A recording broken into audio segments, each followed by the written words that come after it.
Hello, and welcome to another episode of Breaking the Guard. On today's episode, I'm going to talk about UFC 311, again, first pay per view card of the year, and got to watch the whole main card. Fantastic. Great night of fights. Uh, I'll start from the, the bottom and work my way to the top. So, the first fight of the night on the main card, De Ritter versus Holland. This went pretty much how I expected it to go. Um, Again, obviously, spoiler alerts here, so if you haven't watched it yet, go ahead and hold off and listening to this until afterwards. But the Ritter dominated. Kevin Holland doesn't really have takedown defense. Got taken down immediately. Was doing okay from his guard, being active, but the Ritter is a very good grappler and very calculating and fights very smart. And this is my one criticism I always has of Kevin Holland is that he fights dumb. He admits in his interviews that he doesn't listen to game plans. He just does what he wants to do. And if you're a coach and your athlete is not following the game plan, you're very ineffective as a coach now because there's not really much you can do to help him. You're kind of useless in the corner, and everything you do in camp is kind of useless as well. I wouldn't honestly want to have a fighter that would behave that way. It just makes no sense to me personally. I'm I feel the ideal relationship is if the coach is somebody that you trust and you have faith in their knowledge and their skills, you would want them to be in full control because the coach is in a position where he more than likely has a lot more experience than you do and more skill, but he just doesn't have the body to be able to perform. But if he was able to control you as a fighter, like as an avatar, and manipulate you, he could be amazing. And that is, to me, what you're trying to get out of your coach. You want to utilize and leverage their knowledge as much as possible, but that requires some faith in them in believing that they know what's best for you. If you don't have that, then you have these type of situations, in my opinion, where you kind of doubt your coach. You don't think they understand what you're going through or they have the right skills, so you're going to make a lot of improv calls. Don't get me wrong. When I've coached fighters, I've always said, you do what you feel is best, but I'm going to tell you what I think you need to do, right? So there's some situations where I might think they should do a certain thing. The fighter thinks he should do another thing. I'll call it out, but he might ignore my advice. That's fine. But if you're ignoring a game plan, that's not like like an improv move that we both just recognize. Like you're ignoring everything we worked on in camp. In any case, Holland ended up uh, getting caught in a choke. I think he got caught in a rear naked choke. Yep, and tapped out pretty fast early in round one. This got controlled on the ground. Wasn't able to get up. Didn't seem like he was trying to get up. He was playing off his back, but uh, yeah, it's hard to say where Kevin goes from here because he's essentially made himself a gatekeeper now. Uh, doesn't seem that he's with this current mindset that he has that he could be a contender. He would have to, I think, change his way of fighting, which is instead of just trying to be a loudmouth, an entertainer, and just having fun there, start actually working on being the best and winning. And I believe if you're gonna win, you need a plan. You don't just show up. You have to be prepared. However, for De Ritter, great showing. He took out a guy who, even though it sounds like I trashed him quite a bit, Holland's very talented, right? He's got good striking. He's got good grappling. I mean, the weakness, in my opinion, he has very poor ground takedown defense. And De Ritter utilized a beautiful game plan to exploit that and use his superior grappling to win. So, good job by De Ritter on that one. The next fight we had was, I think, Helton Almeida with Spivak. And I thought Almeida was going to win. And sure enough, he did. There was some good back and forth. And I'm probably pronouncing the name wrong. I'm sorry. Spivak, I think it is. Took him down early. Then Almeida swept him. Then he got reswept. So there was a good ground battle going back and forth, and actually Spivak was actually doing more damage from top. When he got on top after a sweep, he was elbowing, punching. So for a second, I'm like, my pick is not working out well. But then they ended up back on their feet, and in an exchange of punches, Almeida landed a really strong punch that dropped him, and he was able to follow through and win the fight off a finish there. So that put me up 2. We then had the next fight, which was one of the best fights in my opinion. Jiri Prochazka with um, I can't even forgetting his name. Uh, it'll come to me. Jamal Hill. Right, there we go. Uh, Now, I wanted Jiri to win, but I understood that Hill was a very dangerous opponent, especially since he's a cleaner striker, whereas Jiri's chaotic and a wild man. But uh, I like the story of Jiri more. I like his character more, and I I don't think I'm alone in that. He had a huge crowd pop, especially in the weigh-ins, and he even brought like there was a fan of his, a woman that was going through chemotherapy, and she tagged them on I think Twitter where she cut her hair because they make them shave their head. Not they don't make them, but they have them anticipate that they're gonna lose all their hair, so they shave their head. So she shaved her head, but made the little hairstyle that he did before she completely shaved her head. And I guess that touched Jiri. So Jiri then flew her out to the weigh-ins, and then he shaved his head completely to match her. So that won the whole crowd over. She was there at the fights as well. Uh, so I think as he's a fan favorite, just because he's kind of a weird character. Like if you watch any of the B-roll and the quote unquote training footage of Jiri, is never fighting. It's always like doing Rocky Four type stuff. He's like lifting a log, or he's doing some weird things. He's or on a treadmill, going backwards. It's never training jujitsu or kickboxing. So, uh, what was interesting, he said this fight he was training a lot more and keeping his hands up. Right? And I was like, okay. And then the fight starts, and it's a wild fight. And I think one of the things that really stands out to me is how good both of these guys are, and how bad Alex made them look. Right? Because Potan clowned the Jamal Hill really bad, and Jiri didn't fare that much better than him either. So I think people forgot, like, oh, they thought these guys kind of suck. Like, no, they're great. It's just that Alex is just next level. And again, definitely a scary fight, because even though Jiri said he was going to keep his hands up, his hands dropped pretty often, right? But what he did better, he was moving his head really well.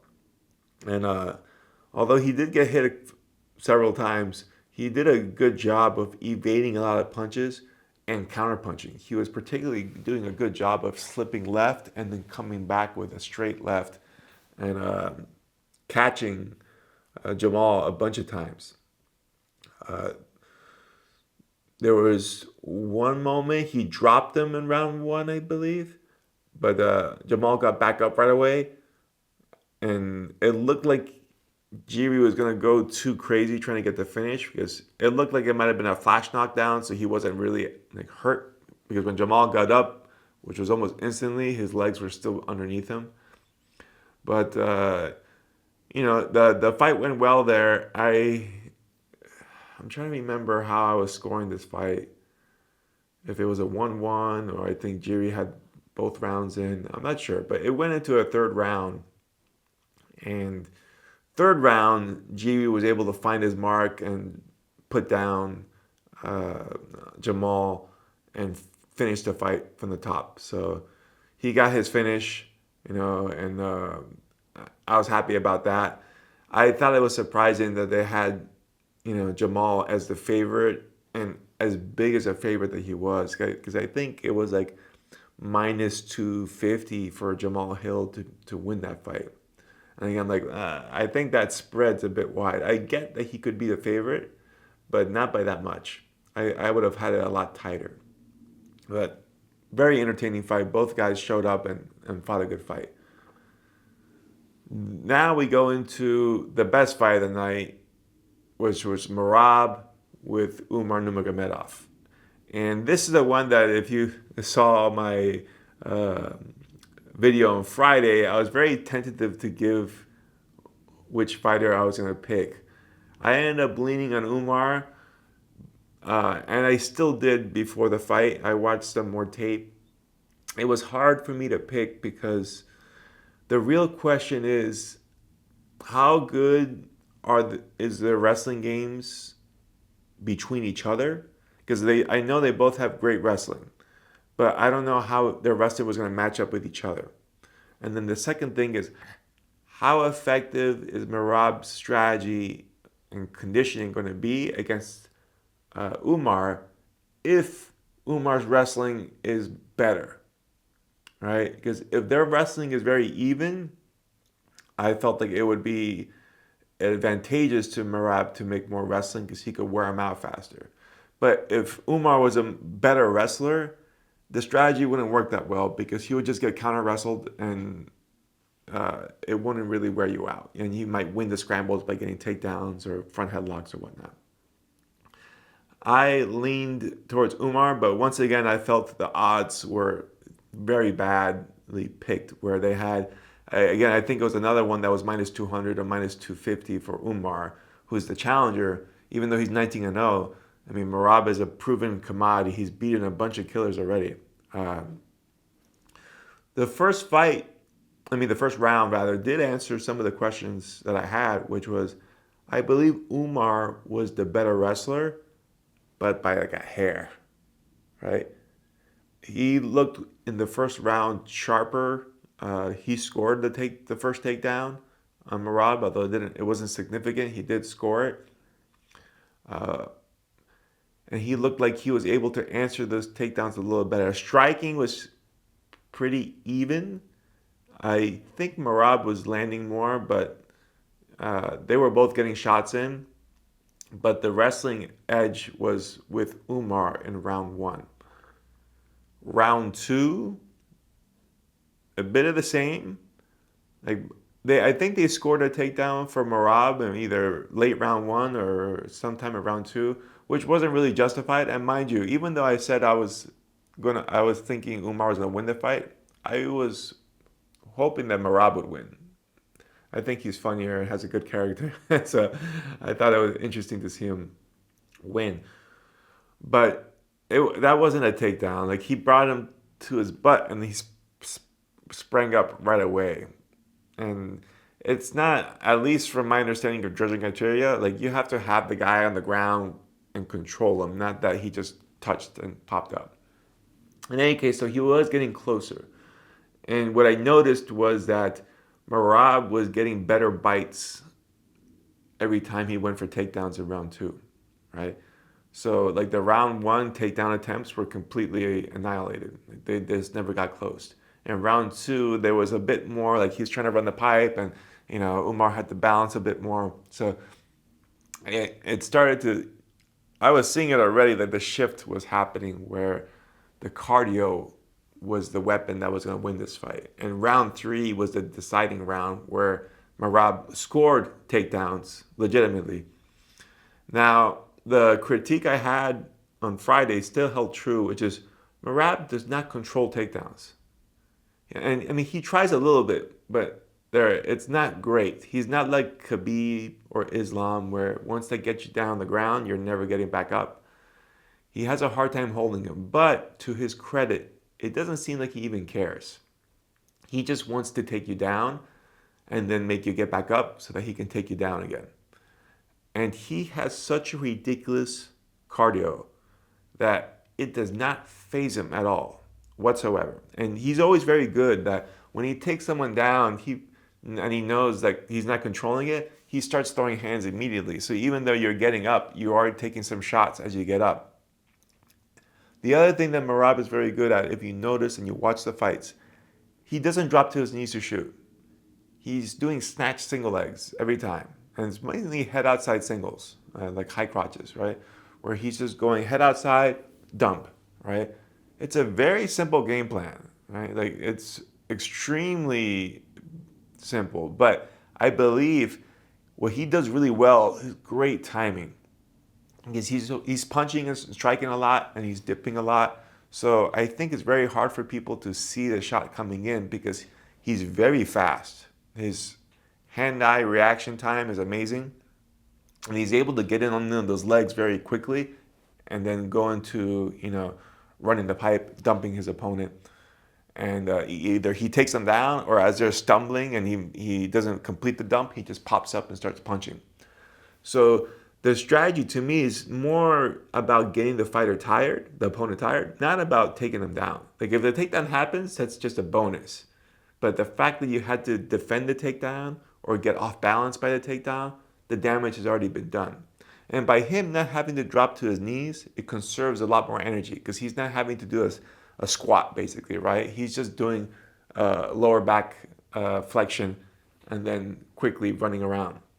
So I think that's how he's also being optimal with energy expenditure. But he does not phase. Like he's just as fast in round 5 that he was in round 1. And then round 3 is where he took over. And he ended up winning round 3, 4, 5, the same way. Like he was just mixing his takedowns with the strikes. And what ends up happening for Umar is that you could see he's tired, right? And even still, he's still fighting a great fight, still dangerous, but it's hard for him to be able to execute because Umar's relentless takedowns. Every time he's defending a takedown or getting back up, it's time that he's not attacking. And now you never know when the guy is really going for the takedown, and he's so much fresher than you that his speed is phenomenal. And I noticed this when they had one of the little contests they do with the fighters on Fight Week where they had like a hand-eye reaction game where they had a bunch of little sticks on some type of device over the opponent, over the fighter, and they would just drop randomly, and the fighter would have to react and catch them. And a lot of the fighters seemed to like struggle. They would really have to focus. And Merab was like, ting, ting, ting, ting. Like it was nothing to him. He could have done it with his eyes closed practically. So like this is a guy who reacts very quickly, and it showed. And the other thing is reaction time it correlates heavily with conditioning. So when you start getting tired, your reaction time suffers tremendously. And that's what I felt happened to Umar. In the beginning, he was reacting very well to the takedowns and stuffing them completely. But by round 3, he couldn't react fast enough. And also his own takedown attempts were completely destroyed. Right? Like Umar was able to defend them easily.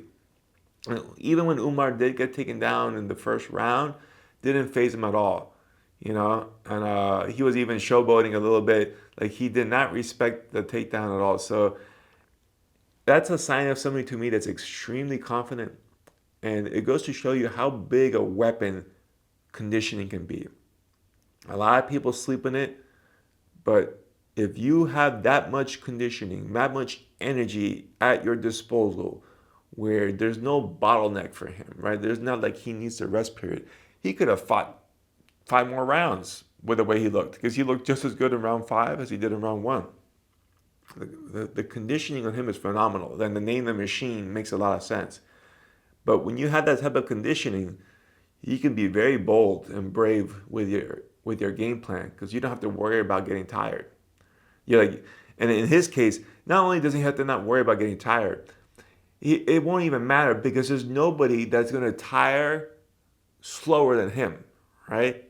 He has very high confidence that if he got tired, that means his opponent is already dead. Like there's no way somebody has as much energy as he does.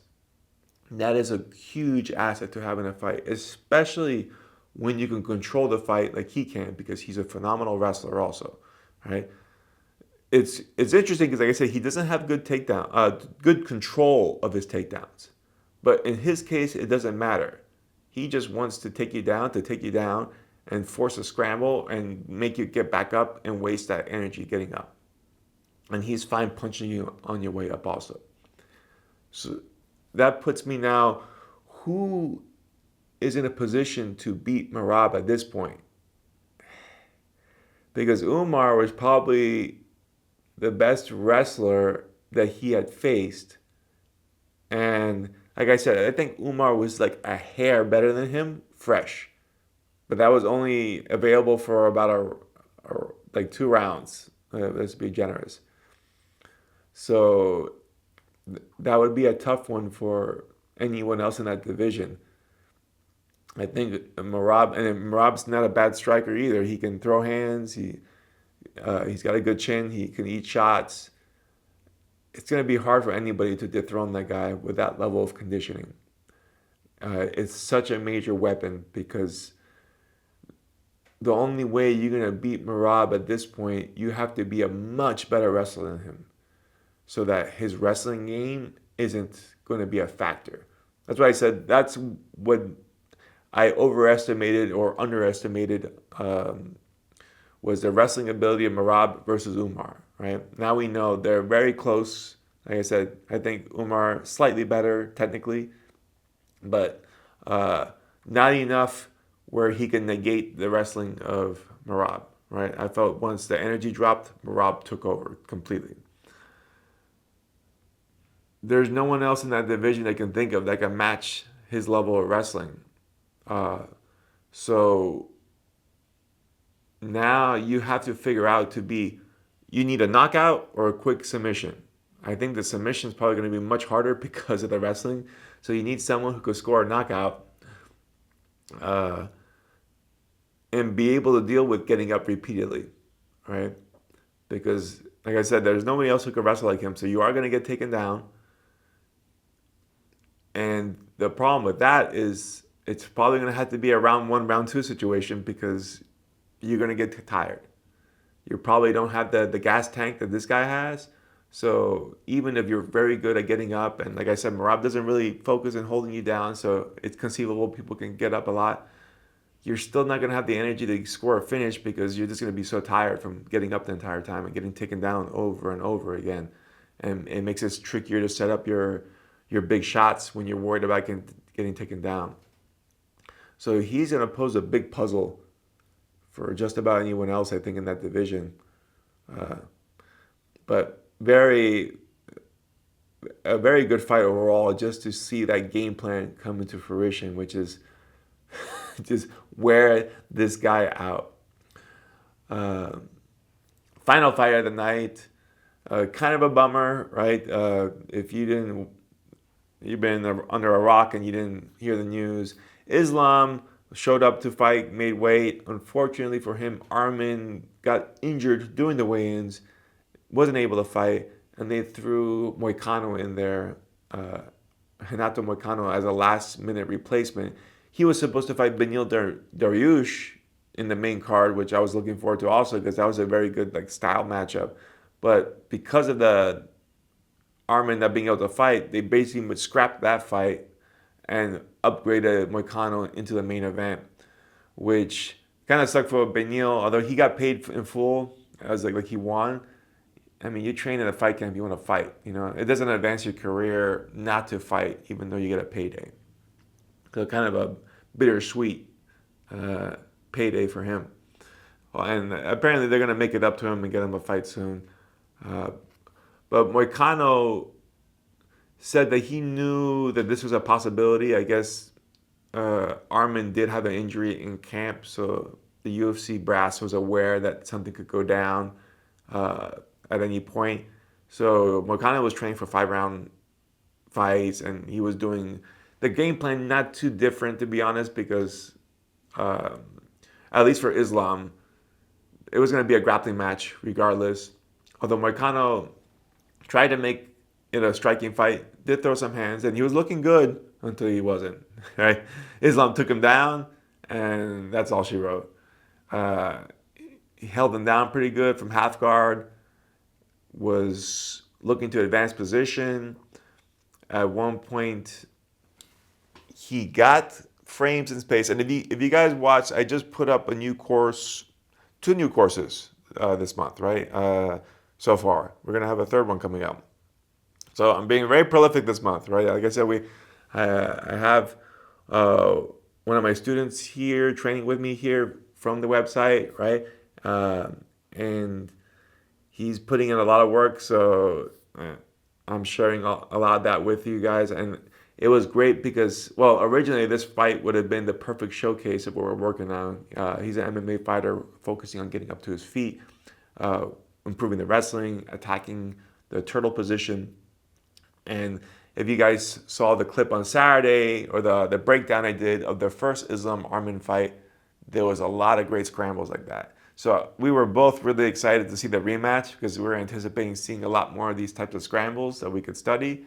Uh, Unfortunately, it didn't happen. We got this. But this is one of the situations that we did cover, which is when you're trying to stand up from half guard or off your back. Most MMA fighters, what they love to do is they'll just turn, give their back, stand up. Does it work? Yes. Is it dangerous? Very. Especially when you're against a guy who's a back-taking specialist, because they get your back and then you might have a really hard time detaching them, especially in round one. And I think I talked about this the other day, so I won't go in too much, but round one, you're both kind of dry, you're both fresh. That's going to be the hardest time to escape a back mount. So Moicano did the right thing. He didn't expose his back. He created a lot of space from his half guard, got the feet and the hips pushed away. But the mistake he made is rather than coming up like a technical stand-up, which is you're backing out and you're creating a frame with the arm as you move away from your opponent and circle out, ideally, he shot in, right? So he created some space and then went to shoot in. You watch that breakdown, Islam is great at getting headlocks. And that's exactly what happened. When you shoot into the guy, now your head's under their chest, now they can get you in a headlock. And immediately, Islam put him in a front headlock situation and was able to go into a Darce choke. And Islam's Darce choke must be the stuff of nightmares because it was like 3 seconds and Moicano was panic tapping, right? What's interesting, you could see it in the fight with Charles Oliveira, but he also did it on this fight, which is Islam does not wrap his Darce choke traditionally like most people do with a figure four, right? Where he's going all the way across, like, because if you guys imagine, let's say the opponent's head here, the arm is over this way, I come in here and I wrap my figure four behind their neck, right? And this is what you usually see, and people are using this arm because this levers, right, to curl my bicep, raise my choking arm into the side of their neck for the finish. Islam doesn't lock it there though. He locks it mid forearm, right? And he finishes it from here. That is interesting, right? And, you know, I saw it on the first fight, and I think he also did this to, if I'm not mistaken, Dustin Poirier as well, right? Also caught him in the Darce. Oh, I'm sorry, I got him mixed up. He got Poirier with a Darce. He had Charles Oliveira with arm triangle. My mistake. But yeah, on Dustin, he also had it mid forearm, right? So my student was asking me about that. I thought that was interesting. And the only thing I could think of is that if you're going higher rather than here, you're raising the choking arm much higher now, right? Because if I'm in the pit of my elbow, you see where my forearm is kind of low. Although I have the blade up, it is lower. So that's not going to punch in as much. If I am gripping higher and I'm here, that choking weapon is higher. And by putting the fatter side of my fist on the bottom, it can rest against my bicep here, right? Because now I have this whole thumb knuckle holding up on the bicep, so it's not going to fall down, right, with force. So I'm keeping the choking arm higher up versus when I'm here, even when I curl, it comes up a little bit, but my choking arm is lower versus here, right? Subtle difference. And again, normally I would have always said this too, and you know, I've seen Robert Drysdale, you know, he's finished, he's got a nasty Darce too. He likes his wrist blade being here. You have a little blade on this side also, and it's sharp bone here too. So you're still getting high pressure as far as like small surface area, thin bone, going into the side of the neck. Haven't played with this myself yet.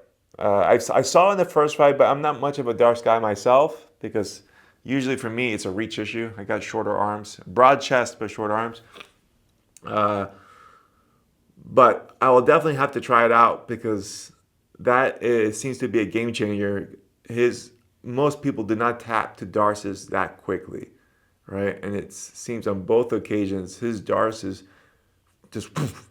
And now everybody, I see a lot of people commenting, oh, he's just very strong. Is he strong?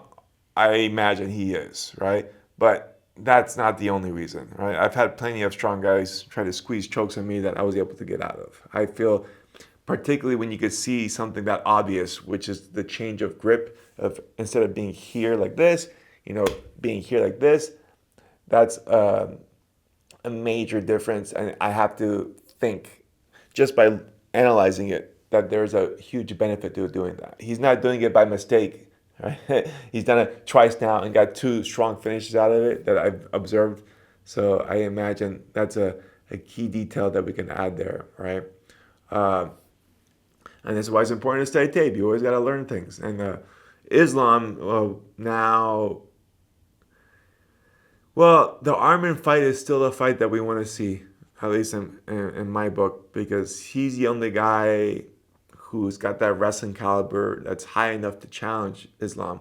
I feel it's similar to the Armin and Merab situation, but Islam, I believe, is the better wrestler based off their first appearance, their first fight. Islam had the edge, but again, by a hair. Armin did take him down once, wasn't able to use it though because Islam was very good at standing up, versus Islam was able to take him down a couple times and was able to control him longer. Not doing any real significant damage, but he had better control time. That's why I said they're very close together. So the question would be who's made the most improvements since that first meeting, which was years ago. That's a harder question to answer, and I feel that's the fight that needs to happen. I know now because Armin had this last minute dropout, the UFC has already said he's not getting the immediate title match. He's going to have to fight back to get it, which makes sense. You piss off Dana White, he's not going to be happy with you. And he already said, I understand. I want to fight Charles Oliveira for a 5-round main event. So he's kind of calling his shot. That's of course, Charles is a tough fight for anybody. So that's a good way of controlling the narrative there. And if he could beat Charles, he's hoping that that's going to earn him another chance to fight for the title. We'll see, because everyone else, I think, Islam's already taken out. So I get that the UFC wants to make him earn that shot again. And I get it, because if that fight would have been still in the card, I think the whole card would have been amazing. The main card, top to bottom, because all the other fights were great. Finishes, very tough fights. At least for my picks, I was 4 out of 5, right? I only got the Merab one wrong, and that was the one that I was second guessing myself. There's a reason for it, right? But overall, really good night of fights. And that's all I have for you guys for this week. Oh, but I will leave you with something, and I'll talk about it on Wednesday as well. I'm going to be going to Florida in February. I'm going to be down there from the 5th to the 10th. I'll be teaching at my gym, the Freestyle Fighting Academy, on the February 5th, February 7th, February 10th. That's a Wednesday, a Friday, and then the Monday at 6 p.m. If you are a member of my gym in our Combat Athlete program or CAP program, you can jump into any of the classes regardless of what your schedule's like. If you are one of the MMA members, you can pay $20 to jump into that class. And if you're not a member of the gym and you want to jump in, You can shoot me an email, david@davidmma.com, or you can call my gym, 305-225-4610, and jump in for a day pass to train. But just make sure you do that earlier because these classes get really packed, so we can't just have unlimited, uh, you know, students from outside of our gym jumping in because our students are going to take up most of the spots. But I'll be teaching uh, as usual. I still haven't picked out the curriculum yet. I'm going to figure it out because I'm always learning stuff between my visits, of course, and I only have so much time there, so I'm trying to prioritize what I want them to learn that is the most cutting edge, game changing thing that is the most MMA slash self defense oriented. So I'll have it ready by next week. And but in any case, you can be assured that you're gonna be learning some really good stuff if you come down and train with me. If you're not able to come down because you're not in the area, no worries. I'll be filming this like I normally do, so I'll be posting it up on the website so you guys can learn virtually from me as you've been doing. And now that's all I have for you for this week. I'll see you all next week.